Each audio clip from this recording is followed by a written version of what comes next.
Ladies and gentlemen, boys and girls, dogs and cats, children, as well as babies, scientists, engineers, robots, water paint enthusiasts, parents that sit out in left field. Good morning, good afternoon, good evening, and welcome to the Driveline Academy podcast. I am your marble mouth host, Deven Morgan, Director of Youth Baseball at Driveline, founder of the Driveline Academy. I live up to the marble mouth thing right off the bat. That's tight. And this is the Driveline Academy podcast, the world's most dangerous youth baseball podcast. And I am joined in spirit, but not in the flesh, once again, by my brother, my partner, my co-host, Driveline Academy Assistant Director, Driveline Academy International Man of Mystery, Jeremy Tectile, who, again, is internationally mystering across Europe. If you happen to spot a guy out there with a Driveline hat, give him a holler, because he loves that when you do that to him in public. Welcome back. Thank you guys for joining us once again for, the psychopath power hour of me just talking to myself in a room. But before we get into that, we obviously have to do housekeeping. Housekeeping as per usual, axbat.com. You should go there. You should buy a bat, and you should buy code DL20 to get yourself 20% off. Longtime listeners know that we are joyously giving you this 20% off coupon at Axbat in partnership with our good friends at Axbat, because you're going to get a discount, and then we get a slice of that goes directly into our scholarship pool. We've given away somewhere north of $250,000 in 4 years of running the Academy in scholarship for players to be able to do this thing for free. All of us are well informed about the economic costs of participating in this sport. Shoot, man, and that's just at a basic level. When you try to do it with tech, with the way that we want to staff it, with the services we want to offer, keeping everything in-house for our Academy teams, there are some costs there, and we try to run this thing as affordably as we possibly can. We want to make our program accessible to kids who might come from disparate economic backgrounds. We do that through scholarship, and you can help that effort and that initiative if you go to axbat.com.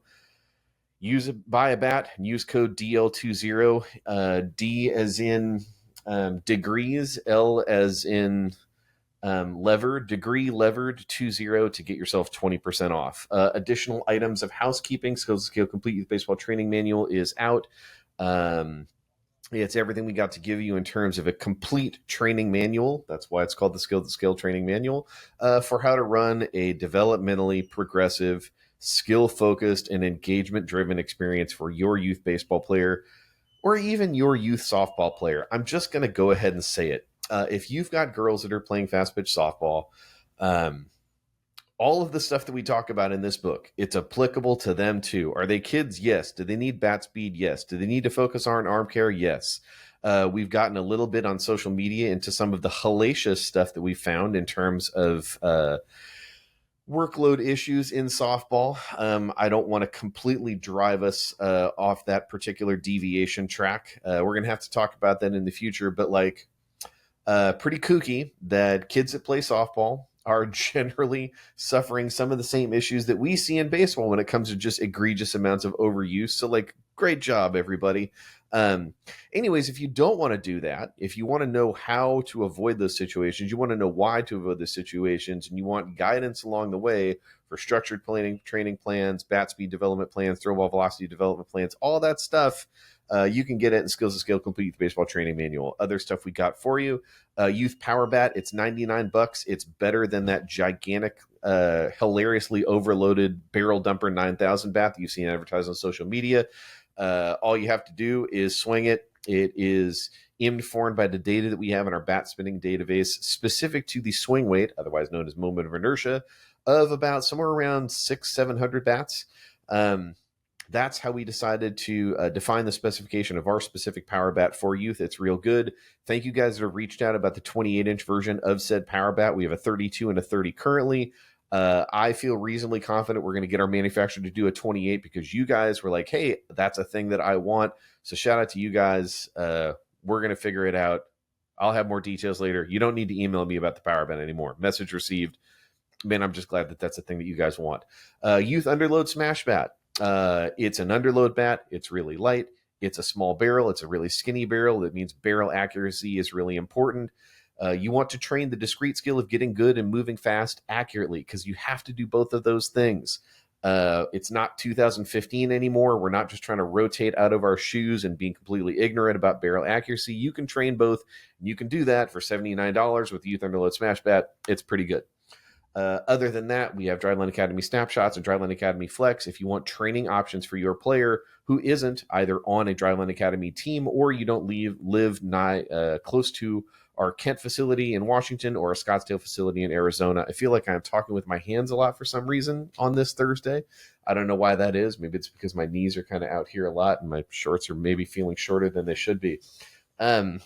Again, this is the Psychopath Power Hour when you guys just to listen to the unfiltered, unvarnished thoughts that ramble around in my head. But housekeeping done, let's get into the content of today's episode. And we're going to rip kind of a quick one. And that's not entirely at all because I told my wife that I'd be available for a Zoom at 2:30 and it's 1:59 right now. And I'm probably not going to make that. Honey, I love you very much. But I gotta do the podcast for the people. And if that doesn't make me sound like a gigantic douchebag, I don't know that anything does. But in all seriousness, thank you guys for listening. And honey, I'm sorry I'll be a little bit late to that meeting. This is going to be listener Q&A episode 2, Electric Boogaloo. Second round of questions from you guys. I'm just going to read them live on the air. I will try to give you an answer. I might struggle to come up with an answer. We'll see how this goes. This next batch of Q&A is all from our customers on Driveline Plus. If I wanted to extend the housekeeping part of our show, I would tell you that if you were buying more gear than average and you wanted access to this library of gigantic videos that we've done and content that we've produced, it's exclusive to Driveline Plus. Maybe that's the thing you want to check out. It's kind of like Costco plus Netflix when it comes to Driveline and baseball equipment. Something to consider, but I digress. So Driveline Plus customer Trey Schmidt says, hope you had a great vacation. Trey, I did have a great vacation. It is really difficult for me to not daydream about Italy all the time. But anyways, let's get into it. Said I posted earlier in Slack about pregame warmups and warmups between games. And Cade Johnson, one of our Academy guys, works on our team here at Driveline, gave a pretty good answer. Because of course he did. Cade's the man. What Trey says, would like to hear specifics, what plyo ball drills to do for throwing, what hitting drills, any specific for fielding, on what, in terms of what Driveline teams are doing pregame, and if they have a 1.5 to 2 hour break between games. Great question. In terms of our pregame, generally what we're going to try to do is we're going to hit the field. We're going to do a dynamic. We're going to do our hitting first. We're going to do our throwing last. Maybe some EDDs, maybe some innie-outie, and then we're going to get into the game. Why do we structure it that way? Okay. Well, number one, we want to get the dynamic first because that lays the foundation for basically everything we're going to do athletically over the course of the day. I want to make sure that kids are adequately ready to go at that moment. So that's where we're going to do the dynamic. Then we do our hitting first after that, specifically because I don't want to do the throwing first and then get cold on throwing for like a half hour and then go play a game. That doesn't seem to make a lot of sense. So we are going to do dynamic and then our hitting stuff first. Hitting is typically done on the field with mini hitting plyos or regular hitting plyos. We might be using something like our Youth Underload Smash bat, which is just as good as it is a training device as it is in a pregame training modality. Why? Because of this idea of potentiation. Generally, there's a decent amount of research that would suggest that you are better off moving something light and potentiating. I guess that's the right way to say that word. Again, not a doctor nor a scientist, just a dummy that's read a lot of stuff. But it says that in terms of force production, you're better off training to kind of like move in an overspeed sense than you are the other way around. To make that a little bit more actionable, what we don't want to do is in our pregame spend a bunch of time spending training economy swinging overload devices. Whether that is a donut in the pregame hitting circle, don't do that. Or even the power bat in a pregame. That's not really the right way to use that tool. The power bat would best be utilized in a discrete training phase where you can dedicate some time to consistently dosing that thing. We don't really want to do that right in our pregame if we really care about rates of force production. Caveat, to what degree is this going to influence force production in the game? I don't know. I will, now that I'm just like talking out loud, go back and read a couple studies that I've read about this stuff. You know, is it 5% difference? Is it 3% difference? Probably. can you afford to give up that 3 to 5% if you needed to swing a power bat to make sure you got consistent dosing of speed training before a game? Is it 14 and under? Is it really that impactful? Probably not. Are you going to get in a 14 or under game where you care about that final, maybe like 5 to 7% of training output? Maybe. Your mileage may vary. But the thing I do know is that the potentiation thing is pretty real. So I would be much more inclined to recommend swinging a Youth Underload Smash bat or the game bat in a pregame rather than doing any type of overload training.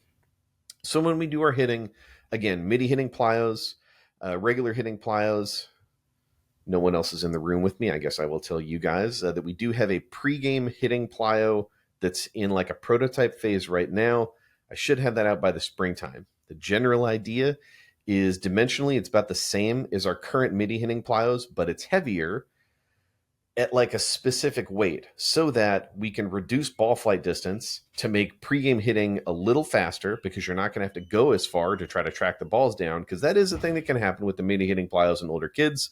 They can move the bat a little bit fast, but not so heavy to the point that at the point of contact, you're getting all this like significant wrist deflection with young kids who can't yet kind of stabilize through contact with bat into a heavier ball.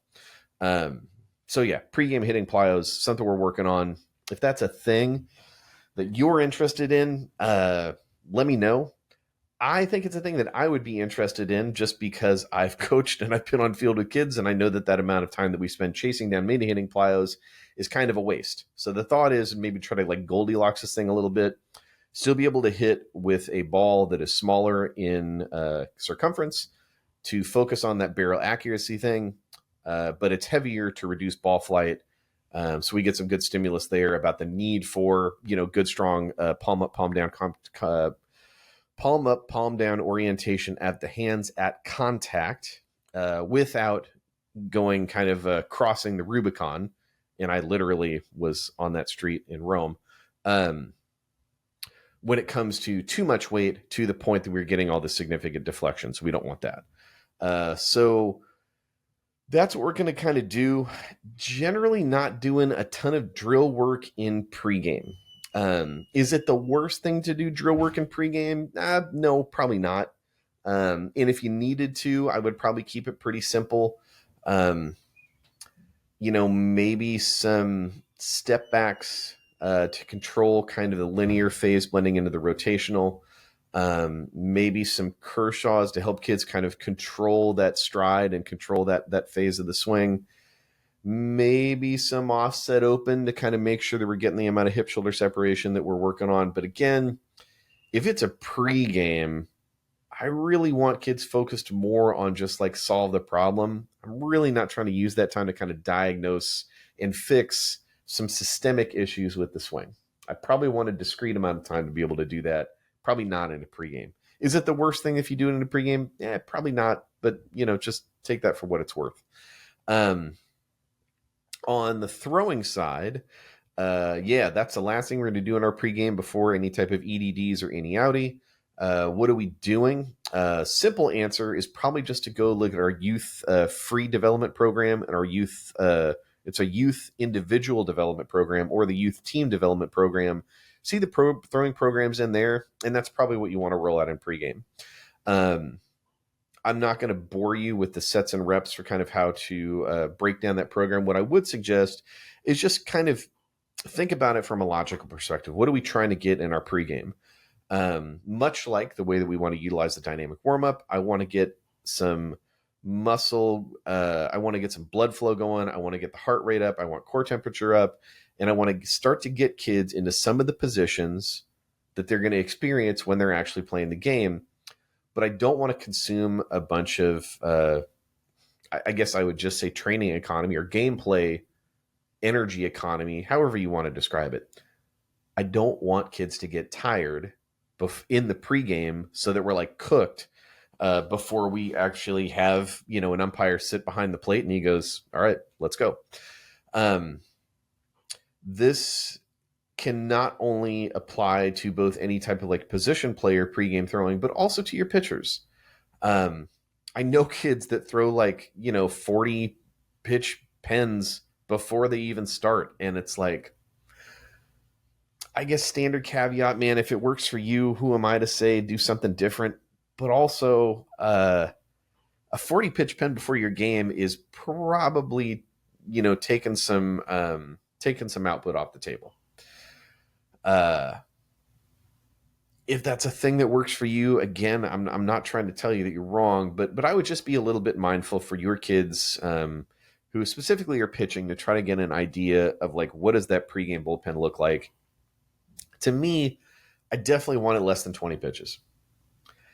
And it's like, if you think about a 12 or a 14 or a 15 or a 10-year-old kid, and let's say they've got, maybe not the 10-year-old, but let's say that they've got like a 3-pitch mix. Let's say it's a fastball slider change.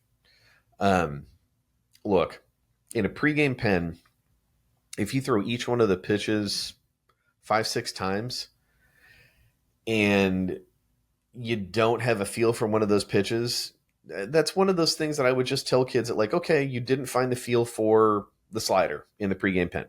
That's fine. We threw 6 or 7 of them. So we feel good about fastball change. Fine. Okay. In the game, that doesn't mean abandon the slider. It means try to find the feel for it in the appropriate situation. So what would that be? Okay. Let's say we are 2 dead, top of 1. We got a runner on, and we are in a plus count. Let's say we're 1 ball, 2 strike, 2 dead, runner on. That's a great time to tell a kid, hey, let's try to throw that slider again. Let's see if we can find the feel for it in the game. Maybe the slope that we're on in the game is different than the one that we had in the pen. Maybe we had to do a flat ground pen. Maybe we just couldn't find the feel for it. What's the worst case scenario in a 1-2? And I'm a right-handed pitcher throwing a slider to a right-handed hitter. Worst case scenario is probably that I just throw a ball, right? And let's say maybe it's a pass ball, catcher can't glove it because it's like 11U, runner advances to second. Okay, fine, who cares? Now we're 2-2 count. I still got 2 more bullets to try to get that out or generate some bad contact so we get out of the inning. Yes, I suppose in this so-called nightmare scenario I just described, we just gave up the force at second, but it's youth baseball. I've seen enough kids who in a pen might not have a perfect feel for all of their pitches, and then they go into the game, they kind of just like presume that that's a definitive statement that like, I'm just not going to have any feel for that slider today. Or I'm not going to have any feel for that changeup for today. I mean, maybe, but you're also not going to know unless you try, So yeah, I would definitely say let's try to make sure that pregame pen is limited in terms of volume. We just don't want it to go too crazy there. And then we're just going to go play a game. Little EDDs, little innie outie, we're good to go.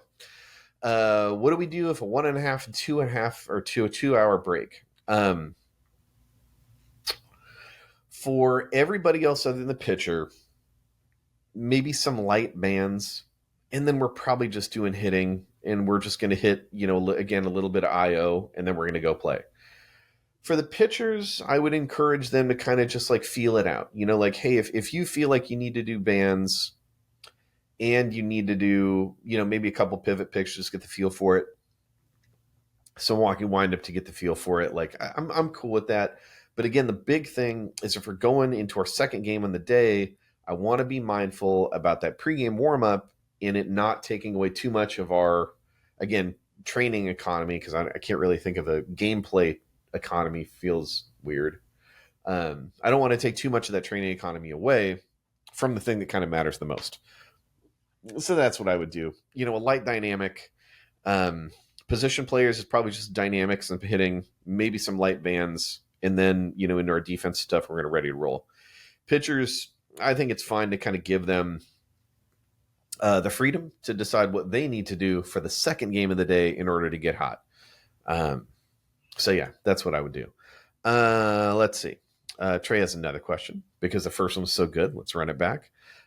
Struggling with how to best work with our catchers. He says we have 10 players on our roster and 5 play catcher and other pitchers positions as well, which is awesome. Trey, I agree. And he says, I feel bad pulling those 5 out when working on other fielding drills, infield ground balls, outfield pop flies. I'm not sure if it's reasonable to have them come 15 minutes early to practice and work on catching then, or do I just pull them out during practice when we work on fielding? This is a tricky one. And I think you're right that like the big thing that we're kind of defining this problem with is reasonable expectations that we can make on children for the amount of time that we can kind of like keep them in practice, keep them engaged, and not have them lose attention.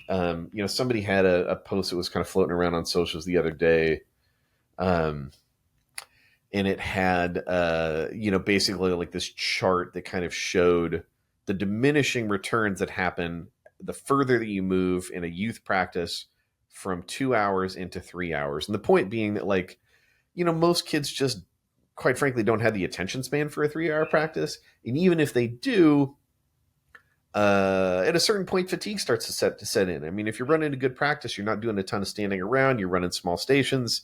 2 hours is a lot of time to get stuff done. And yeah, so this question about like how do I find time for the catching work, I think is a really good one, because it's not. I don't think it's as simple as just having them show up like 15 minutes early to get that catching work in. Because if I'm thinking through it, even if we're only going to be doing catching work and I just have them working on like receiving and blocking, and they're not going to be doing any throwing, I probably still want them to hit a dynamic, so something fast. So that means maybe like a 5-minute dynamic and then 10 minutes of receiving and blocking. And I think the question you got to ask is, if that dosing of 10 minutes of catching, well, let's assume that we're doing that at each practice, is that enough to shift the landscape of how the skill presents? Probably. I mean, you'd probably have to be doing them. I'd probably want something going on with like a hack attack or a mini hack, where it's just like boom, boom, boom, boom, boom, not rushing, but good pace. Let's receive like rounds of 8 and get everybody through a round of 8. 5 catchers. Can I get a round of 8 in a minute? No, probably 2 minutes per. So at best, I've got 5 rounds of receiving, and each kid is going to receive about 40-ish balls. Public school, but I think my math checks out there. Yeah, I think if I'm putting myself in your shoes, Trey, and I'm coaching a 10U team right now, I think that's what I would probably do. And I would probably say, honestly, hey, for those families, those 5 catchers, let's get there 20 minutes early. And I suppose the way that you could do it is maybe you run like the best case scenario is actually try to find a 6th catcher. And then what I would do is I would get a 3-pack and a 3-pack, and I would alternate. So let's say we're practicing Monday, Wednesday, Friday. I'd have group A go on Monday. That's 3 of the 6. I'd have group B go on Wednesday, and that's the other 3 of the 6. And on Friday's practice, I'd have group A go again. And then on Monday, group B, et cetera, et cetera, et cetera. So that, over the course of 4 weeks, everybody should get somewhere around 8-ish practices. It's 160 some odd minutes, not counting the time for the dynamic warm-up. They get a decent amount of time developing that skill. Now, that's just from a receiving standpoint. If you're working on blocking, it's probably going to go a lot slower because the ball's going to kick a lot of the place. You're going to have to talk a little bit more to the kids about kind of what they need to do. I think on the receiving side, if all you do is just kind of working on like, receiving heaters, man, it's present, relax, receive, present, relax, receive. We can work on doing that in different positions. But that work should go pretty fast. Receiving can be easy. Blocking is going to be a little bit harder. I mean, shoot, if you want to get granular about it, you're going to have to spend more time picking up balls. So the blocking stuff is going to take a little bit longer, but that's what I would probably do. Let's try to get, whatever the group of catchers you have, if it's 5 or 6 or whatever, see if you can get those kids to show up maybe 15, 20 minutes more practice. And, again, try to make that as, I don't want to say fast paced, but like in a good rhythm as possible so that everybody can get good work in the amount of time that you have And then don't forget the fact that you can have those kids continue to work on that stuff during the practice if and when you get to the point where kids are throwing pens. Again, that's another great opportunity for kids to be able to work on catching stuff. So that's probably how I would do it. Trey had two really good questions. We're going to give him the opportunity to serve up a third. Trey says, other than MLB Pitch Smart, do Driveline Academy teams follow any other pitch limits by age? He says, I'm planning on having our pitchers start at the low end of pitch limits and build up as the season goes on. And he's just curious about what a ceiling would look like. Also, I have a pocket radar, so I'm planning to keep an eye on velo during the games and pulling kids if I see a drop. Babe, do that. For anybody that doesn't kind of understand what Trey's talking about there, it's something we've talked about on the pod previously. We've talked about it in our youth high intent throwing blog. It's talked about the Skills that Scale Complete Youth Baseball Training Manual. Generally, the idea is that the radar gun is not solely something for you to demonize when kids get fired up because they can throw hard. The idea here would be to establish in practices and during your off-season training, once you get to the point the kids are actually throwing with intent, what their general level of output starts to look like. And from that, you take that into the games and try to make a realistic observation on, are they fatiguing or not? So let's say little Johnny, little Katie, is at the 10U level. Let's say their average fastball velocity is 50 to 55 miles an hour because it's 10U, and you're probably going to see some variance there, right? First inning, they hold 50 to 55 miles an hour. Everything looks good. Second inning, 50 to 54 miles an hour. Everything looks good. Third inning, 48 to 52 miles an hour. Fourth inning, you start to see some 44s. To me, we're done at that point. Great job. Did a great job on the hill. Everything looked good. Looks like you're tired, so we're just going to put somebody else to pitch, and we're good. Velocity is just like a stopwatch, man. That's the way that it functions. Again, I'm sure that I'm beating a dead horse for any longtime listeners that have heard this rant. But the way that you utilize this information about velocity, it doesn't have to be binary, right? It's not just, hey, I wanted to throw 55 today and I'm trying to hit a PR and I hit 56 and that's tight. I hit 57, that's tight. Great. I love that utilization of it because of the engagement opportunity that presents to the kid to let them know that their stuff is getting better. Pretty fulfilling for children, not just in sport, just in life. However, you can also use that information about velocity to get a peek under the hood about if that kid is fatigued or not. So you should do that. You can integrate your pocket radar with Game Changer. So what you can do is just check on your phone between innings. It's going to show you the plays pitch by pitch. You get a chance to see what that kid's velocity looks like. It should take you about 10 seconds to go, I expected this kid to be at level X, and I'm starting to see their output decline. Let's make a change. Super easy way to use that technology. In terms of our limits that we use for the academy, I would say that Pitch Smart is generally where we are as like a baseline. We've tried to play with additional rules. Things like the interplay between pitching and other high intent throwing or high volume of throwing positions, pitching and catching in particular, right? We've installed some different rules about that. That's like, hey, well, if you pitch X amount, you shouldn't be catching. If you've caught the first X amount of innings in the game, you probably shouldn't come in to pitch. We've played with those rules, and I'm not saying that they're bad, but what I will say is it's difficult to kind of come up with like a very flat, this is good and this is bad. I can define the edges of that problem like really easily, Kid catches 4 innings. If I need to have them pitch, and I'm not even saying that that's a good idea, I probably don't want that to be more than 1 inning.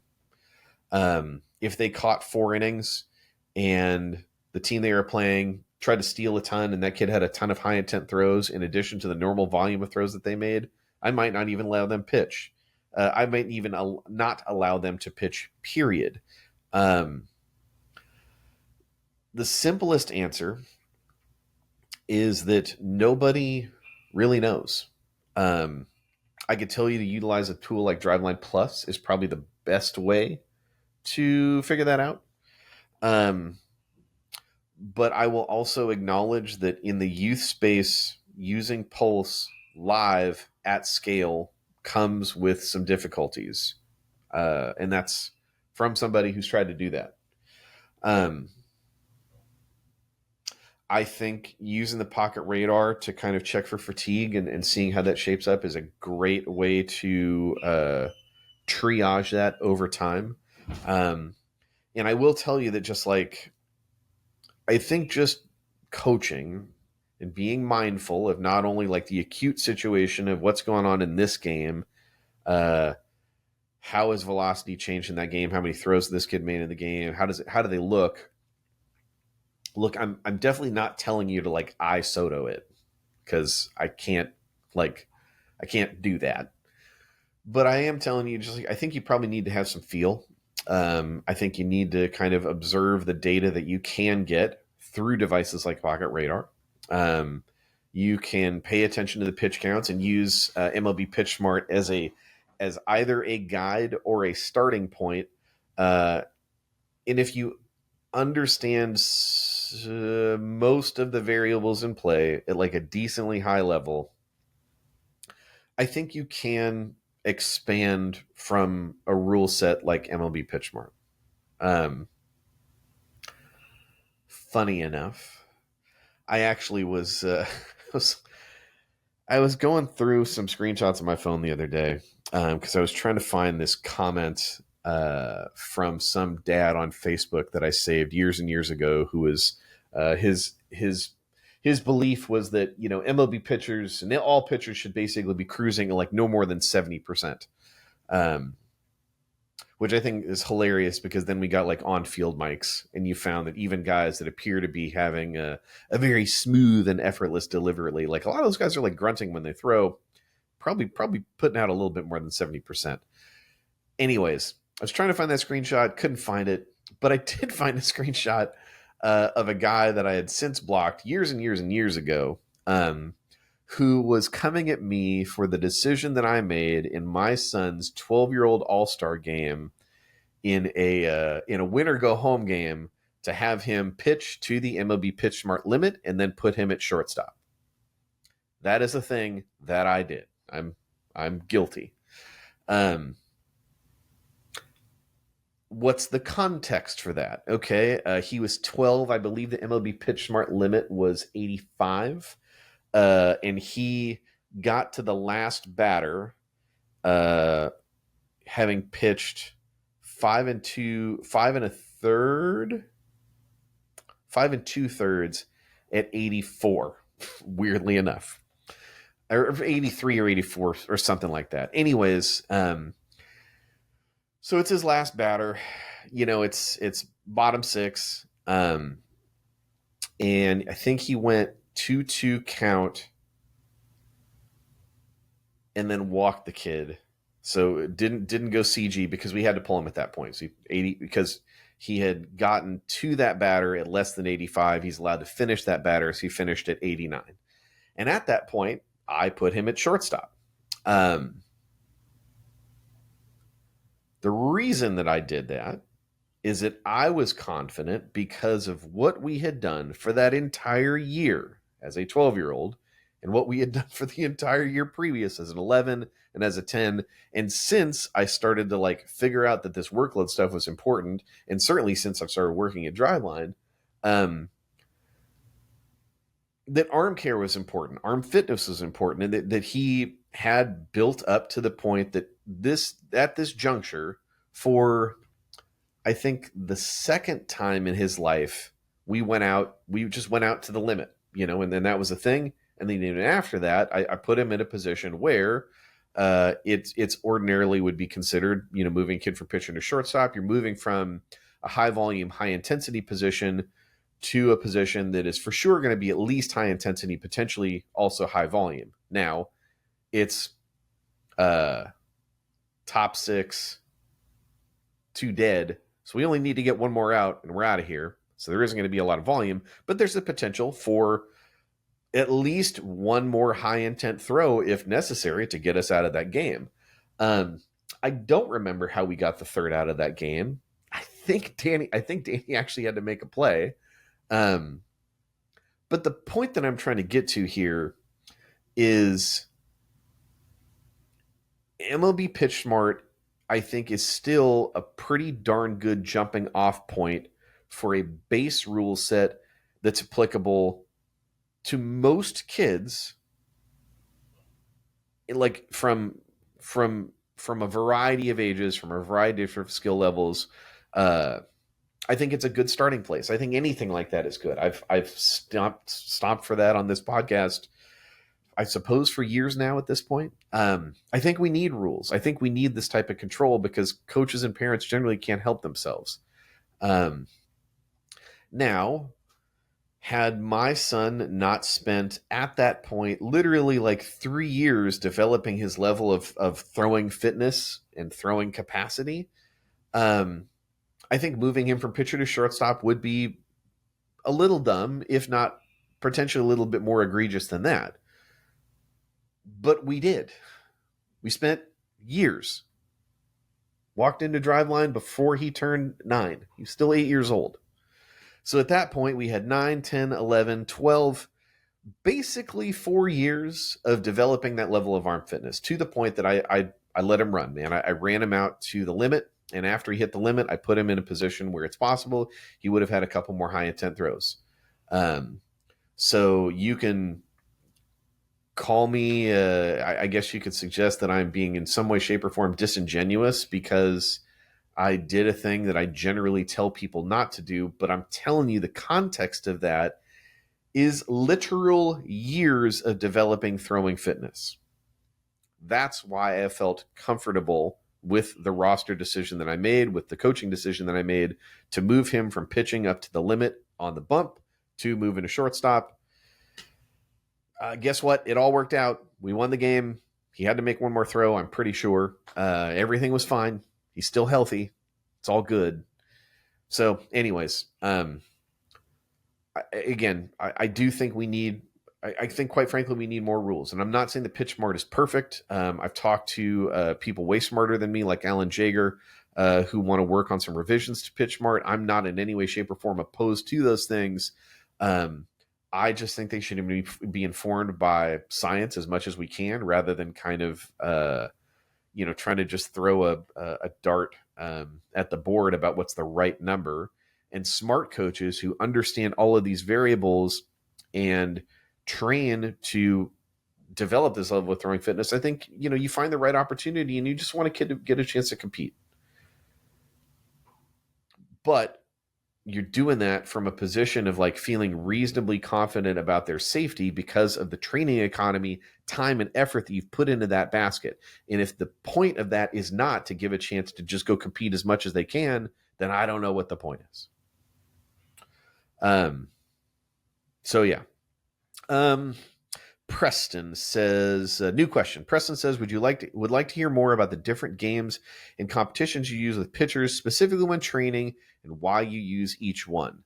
The biggest game that we're playing right now in the gym is really just a new version of like the tic-tac-toe game that we played with chalk on the horse stall mats 6 years ago, and that's intended zones.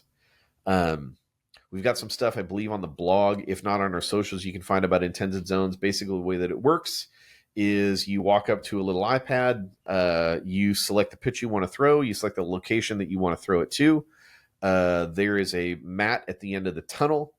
There's a graphic projected onto that mat that shows the exact location of where you indicated that you're going to try to throw it.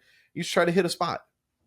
It's a high-tech version of chalk on a horse stall mat on a plyo wall. The difference is because we can kind of quantify the XY coordinate of where the ball was intended to go versus where it actually went, we now have the ability to quantify the miss distance between those two things. So the question of like, what are the games that we're playing and throwing? Right now, the biggest game is just like, it's tic-tac-toe, man. It's try to hit a spot. And we are going to play that game over and over and over and over and over again. Throwing is a little bit tricky just because, of the workload considerations you have to make around it. We generally don't have to think too much about that stuff on the hitting side. So games for throwing are always a little bit tough to execute. But the basic thing I will tell you is this. No one has really solved command. We haven't. However, the thing that we seem to understand is that in order to get better at command, you have to throw with the intention of command at a variety of different levels of output constantly. There's a part of me that thinks that some of the early criticisms of Driveline in our throwing program may be specifically relative to the fact that we didn't do a good enough job of emphasizing that need. Now we're talking about 2014, 2015, which again in baseball years feels like about 5 decades ago. And at that point, velocity development was still a relatively novel concept, and it made sense to lean that way. Time has moved on. We've learned more things, and we generally understand that, command has to be a constant intention paired with velocity. So the simple answer, Preston, is you just always want to hit a spot. You could do that on a field with painter's tape, just creating targets, right? You can, I think I've talked about on here, I used to, when I had to have kids that were throwing pens and I didn't have enough catchers, I would zip tie a hula hoop, like a dollar store hula hoop to a fence and have kids make sure that you're just trying to throw within the zone and it's a point game, right? That general idea of trying to hit a spot and being rewarded for it that's what we're doing with intended zones, basically. So yeah, the biggest thing with throwing games is just harnessing velocity and command. That's just the constant pairing, the constant intention you want to have. My guy Yitz. Shout out to my guy Yitz. Yitz is in Israel. He's getting started with our stuff, and he says, as a new coach, I'm finding it challenging to analyze players' swings and pitching mechanics to identify areas that need improvement. I'm also struggling to distinguish between unique mechanics and actual issues that require correction. This is a great question, and I'm going to attack the second part first because I think it informs the first. The former informs the latter. Is that right? Yes, I do. I think this question about what's a unique mechanic that could be specific to a player versus something that's an issue really comes down to are they solving the problem? What do we mean by solving the problem? I mean, and again, because we're talking right now about, let's just talk specifically on the hitting side. Are they on time? Are they making flush enough contact? And are they hitting the ball hard?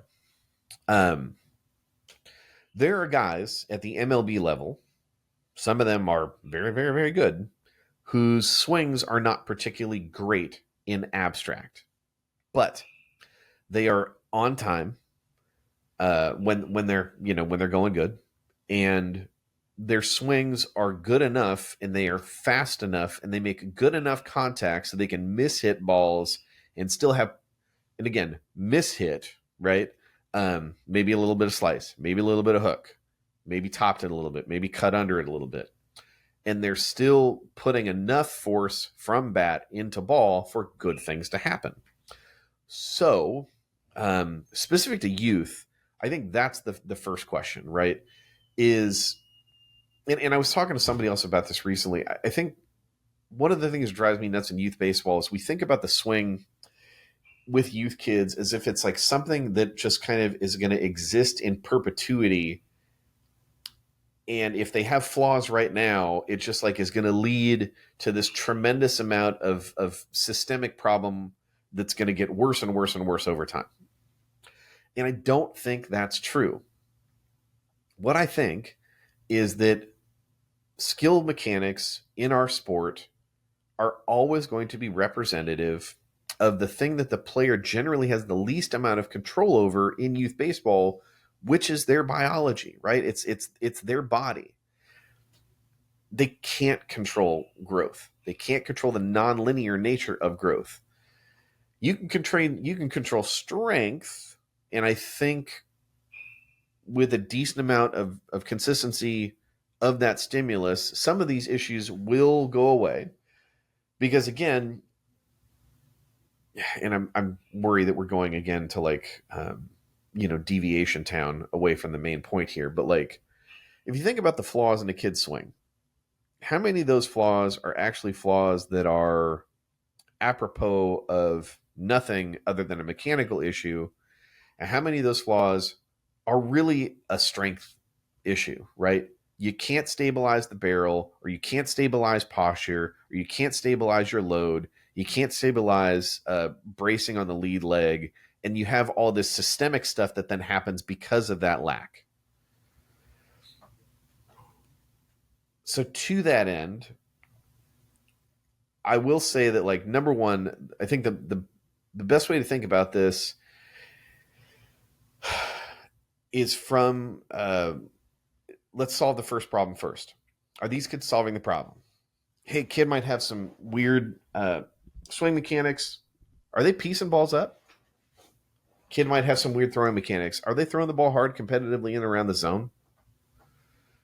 Are they doing that with some amount of mechanical weirdness? Overwhelmingly likely, yes. So the way to kind of think about solving that problem for a kid that is checking those boxes is like, okay, what stimulus can we give that kid that's going to allow them to refine the mechanics that they have, or start to triage and move away from some of these systemic strength and athleticism issues that are coloring the skill? Man, I hope I'm not being too dense here in the way that I'm trying to explain this.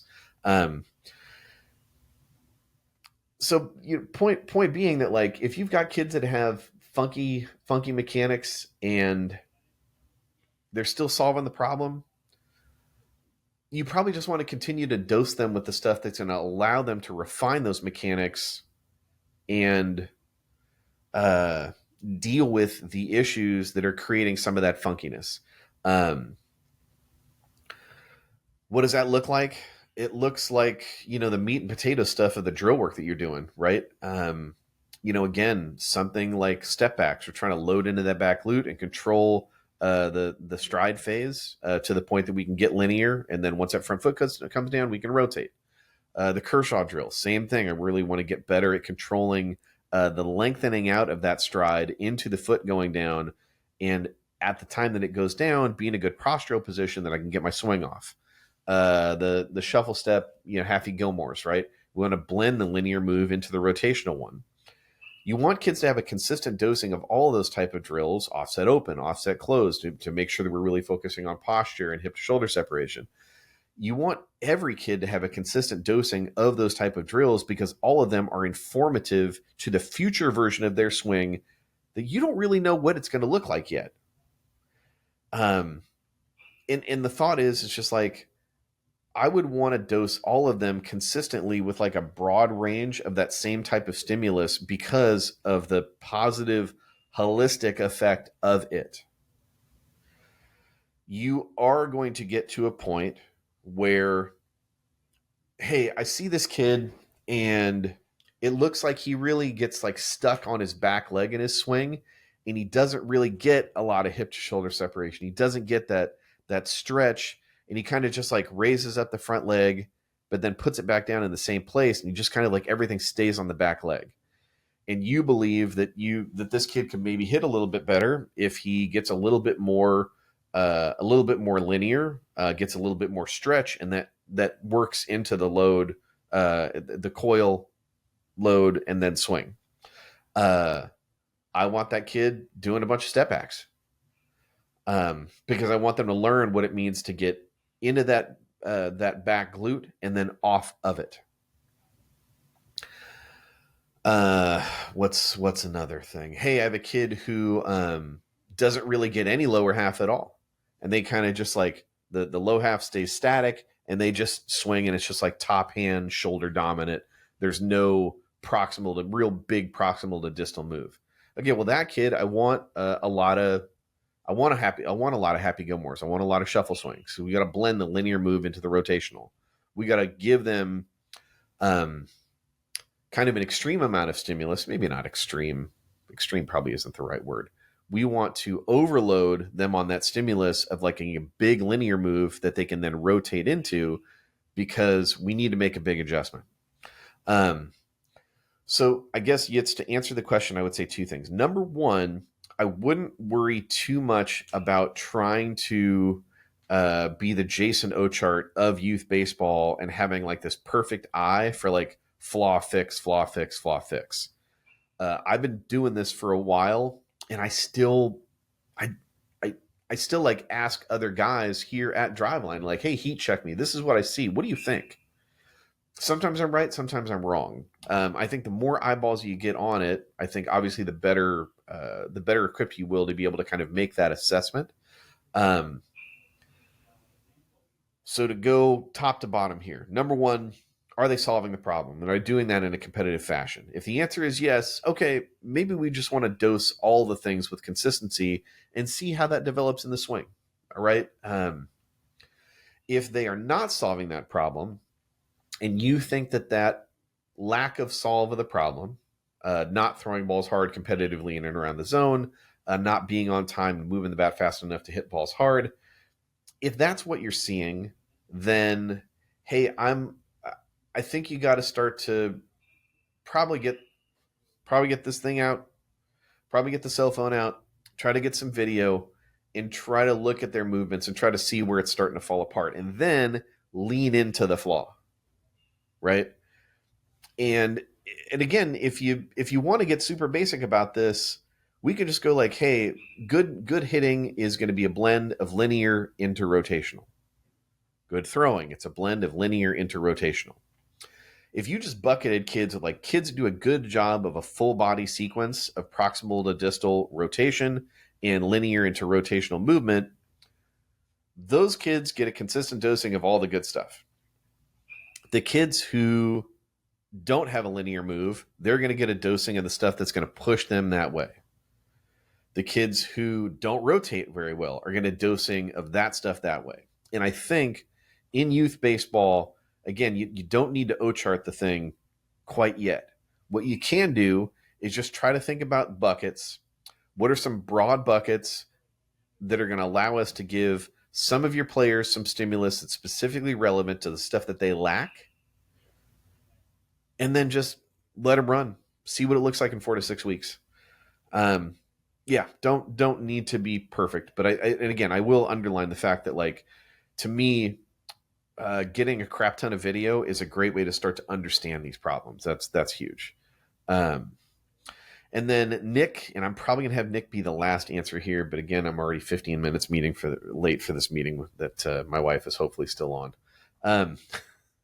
Nick says, are there any new updates or emerging findings you wish you could have added to the Skills at Scale book that was recently released? I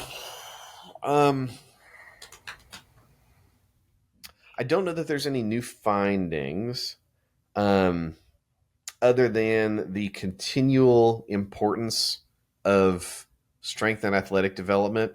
There's a whole chapter on what we call long-term athletic development in that book. I'm not sure that I hit you over the head enough with how important that stuff is.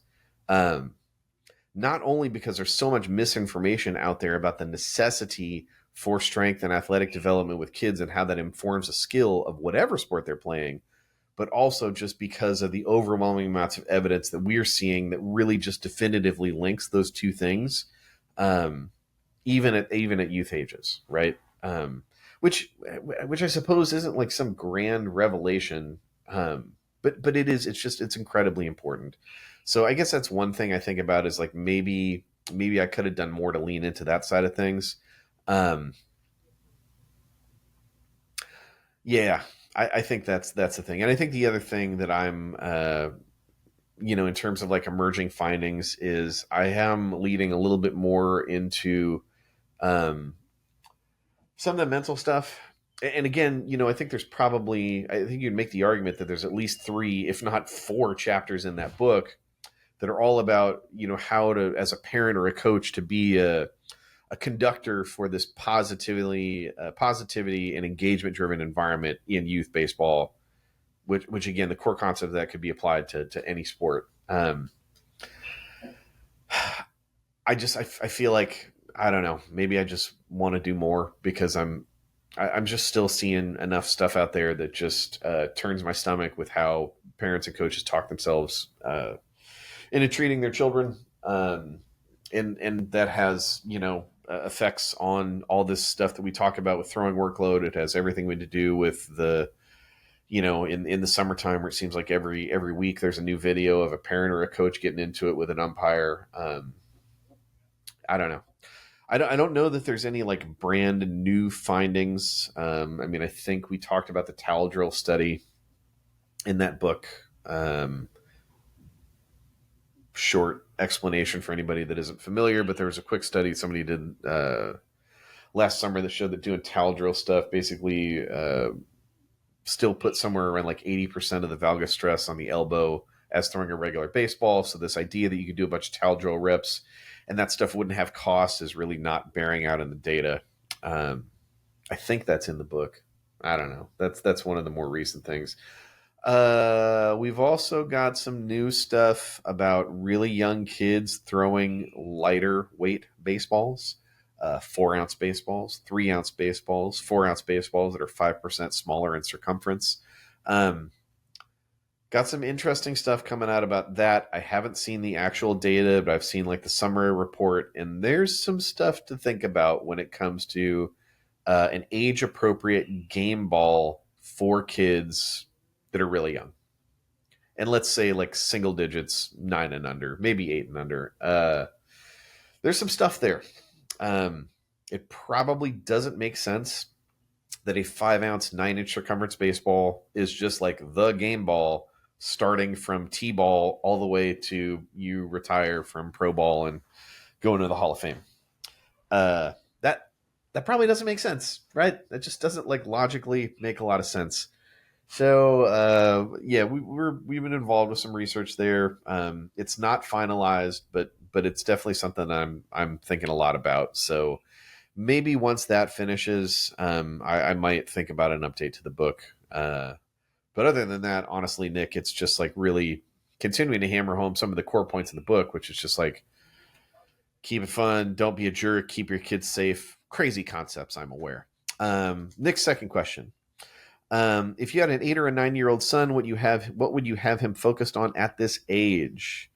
Any experiences you can share about your own son's developmental progress around this time? From what I've seen on social media, your kid is doing awesome. Thank you, Nick. I'm very proud of my boy. I'm very proud of both of my kids. We're gonna do an athlete story on D. And I was talking to Ben, who's one of our content ops guys, and I just told him, man, I was like, we're going to do like the pre-interview first, and I'm going to have to do that by myself because I know that I'm just going to be a gigantic, like fleshy ball of tears, because I'm proud of, I'm tremendously proud of both of my kids. Both in their experience in baseball, but also just like the human beings that they are becoming. And I certainly wouldn't say that to suggest that both of my kids are perfect, because both of them are teenagers and everything that entails. For any of you young parents who have young kids, it's just a different version of the same thing that you're dealing with now. Parenting it's beautiful and it's wonderful and it's aggravating and it's the most rewarding and the most challenging thing that I've ever done in my life. But with all that challenge and with all that aggravation, it's just the best. My kid at 8 or 9, hey man, like that's when we found here.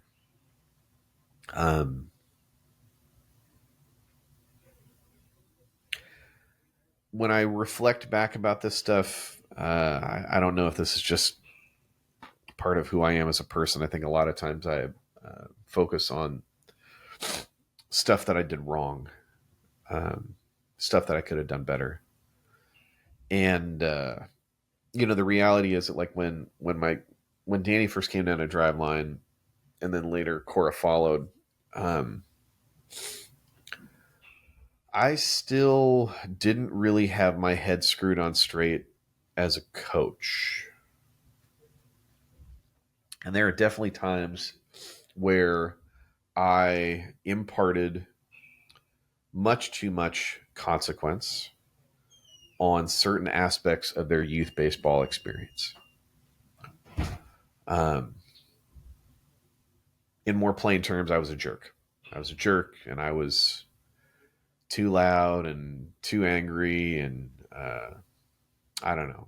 I don't think I ever went to that point, honestly, where like my kids' successes and failures in the sport were like impactful on my own sense of self. I think I still kept it in its own place. But I also think that what I'm saying is I think there were learning opportunities that like I probably screwed up for my kids because I expected them to kind of like be high school athletes. They can hear the words that I'm saying and maybe disregard the tone.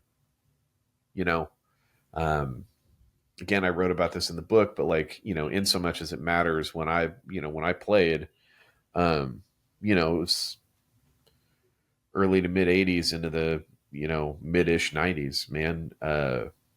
We got coached hard by hard men, and that's just how it was. And I don't think I really realized the truth of how I had both felt the cost of that experience, but that I was also like regurgitating aspects of it to my own children. And that's a funky thing to wrap your head around once you come to that moment of realization. Like, oh, I both can look back at the scar tissue that was accumulated through some aspects of that experience, but then also like, oh, I'm doing the same thing for my own kids. That's not great. That ain't it. Um. So yeah, man. I look, in terms of the skill, um, for me, leveraging technology and data has been tremendously helpful to understand my own kids' development. But beyond that point, it's been critical to communicate that stuff to them because they understand what they have earned. They understand the progress that they have made. They understand the validation that comes with doing something better than you've ever done it before. And that piece is worth its weight in gold. Hopefully, that one curse word doesn't offend you too much. We're like an hour into what I thought was going to be a short podcast, so my apologies. But I'm sorry, that's just how the truth of how I feel about it. So yeah, that part of it is really important. The other part, and again, longtime listeners are going to have you've heard this one before, but like context, context, context. There are incredibly positive things to be gained and learned from the experience of both winning and losing. And my challenge to you is the same as the one that I challenge myself to, which is making sure that I am maximizing the value of those experiences for my kids in so much as I have an opportunity to present that type of context. We'll talk about the whole international baseball thing that we got a chance to do this summer when Jeremy's back. But Danny went out as a 15-year-old and played in this 18U tournament with kids 18 and up, and did his thing. He pitched in 2 games. In the second game, he didn't have his best stuff. He didn't throw as hard as he normally does. We'll get into the reasons for why that was. It has everything to do with like the stuff we talked about all the time, which is tournament baseball, in the format they're in. And when we talked after the game, the first thing he kind of wanted to talk about was like how he struggled a little bit and how he didn't, perform as perfectly as he otherwise, normally expects himself to do, which is an issue in and of itself, but I'll digress.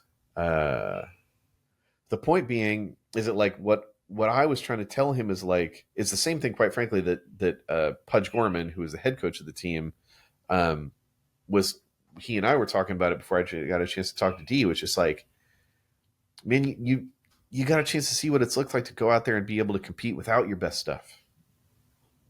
And that's a skill. I think kids, they dream about the opportunity to be in the show and put on one of those uniforms and play in front of a big crowd. They don't really have any idea what that looks like. Specifically before they get to high school, right? They don't understand the grind of high school baseball. When you're in high school baseball, you don't understand the grind of college baseball. When you're college baseball, you don't understand the grind of professional baseball. It's hard to see those things until they're real. But what you can start to understand is that you're not going to be 100% every day. And that's okay. Because what you need to do is give 100% of whatever percent that you have to give. And the reason that's important is because when you check that box, when you walk off the field that day, you should feel proud of your effort and what you did if you simply say, I did the best that I could. And I'm sure that there's some like alpha male hardo that's like, oh, the best you can, who really cares? You do the job or you don't. Like, and then you can miss me with all that. I'm not here for that. In so much as it matters, in youth baseball, we're talking about children. You want to take that tact with guys that are going into the Navy SEALs, like, fine. Whatever, bro. Go buy your plate carrier with no plates in it. And anyways, I'm going to go down a weird path. For kids, I think that's an incredibly valuable lesson. You did the best job of deploying what you had to give today. You gave everything. And everything today might not be 100% of your maximum capacity. That's life. I mean, I remember back in 2018 talking to Colin Hetzler, my brother, at the desk at Driveline, and we got a question in the inbox at support@drivelinebaseball.com, 425-523-4030. And somebody was like, hey, I feel like my velocity is kind of like it's up and it's down and it's up and it's down, and I don't understand why that is. And then my brother Hetz was like, hey, when you get that response, you go into Help Scout, which is our email platform at the time, and you just put in, oh my gosh, I'm blanking on it, the name of a Ranger starter at the time who was really good. Anyways, you put in the name of this guy, Cole Hamels. You put in Cole Hamels in Help Scout, and you're going to put up a response. The Dan O'Coin, the Hurricane, sent to somebody else, and it showed a trend of Cole Hamels' velocity over the course of a season. And it wasn't flat.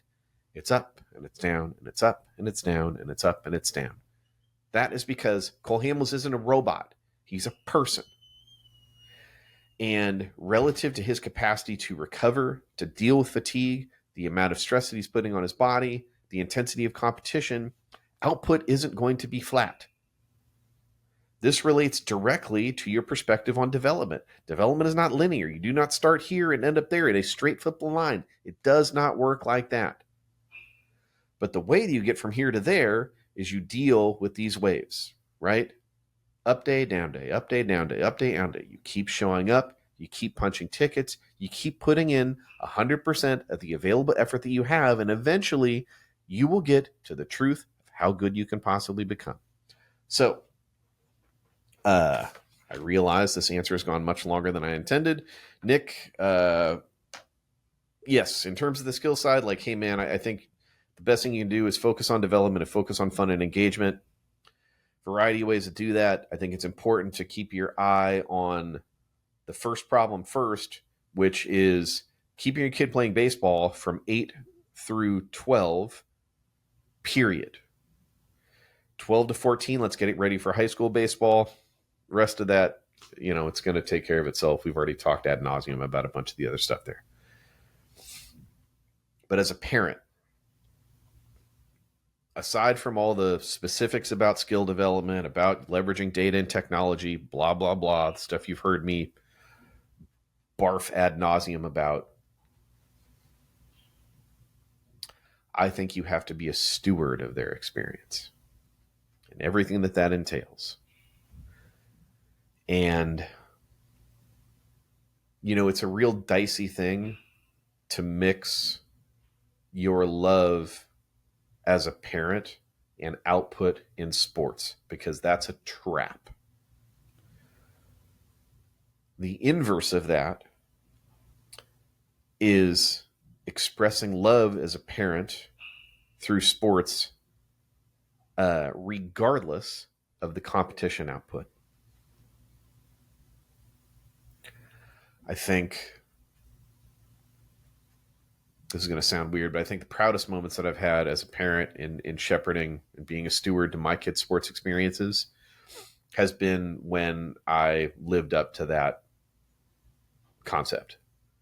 My most disappointing experiences are when I did the opposite. And I get it, man. You know, you're watching a kid out there, you know, and winning is important to them. We don't need to double down on it, you know? Winning is important to the kid. But it's important to us too, right? Because we're parents. We want to see our children safe, healthy, and achieve more than we ever did. So, you know, we get wrapped up in these game environments and we see them maybe not get as far as they could have gotten, and we get upset. And you got to put that stuff in a box, man. You got to put that in context.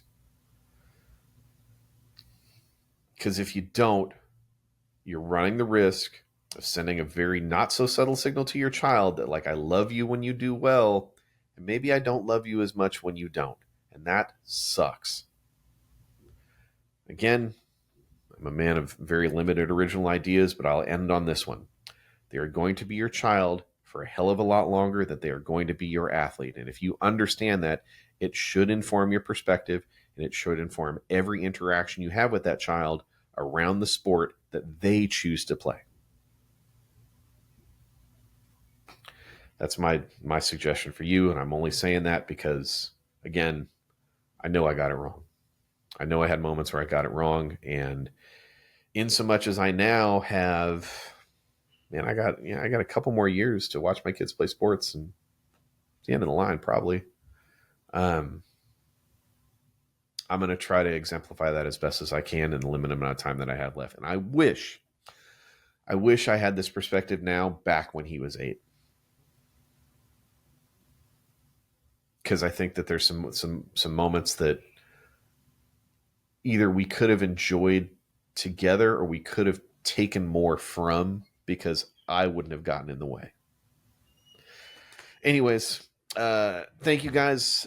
Q&A part 2, Electric Boogaloo, the Psychopath Power Hour. Me in here just talking to myself, but really I'm talking to you. Hope everybody's going to had a great summer. I believe by next week, Jeremy will be back. So we'll be back to the usual crew, usual camera angle.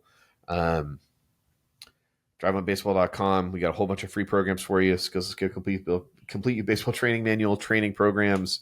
Axbat.com, code DL20. Get yourself 20% off.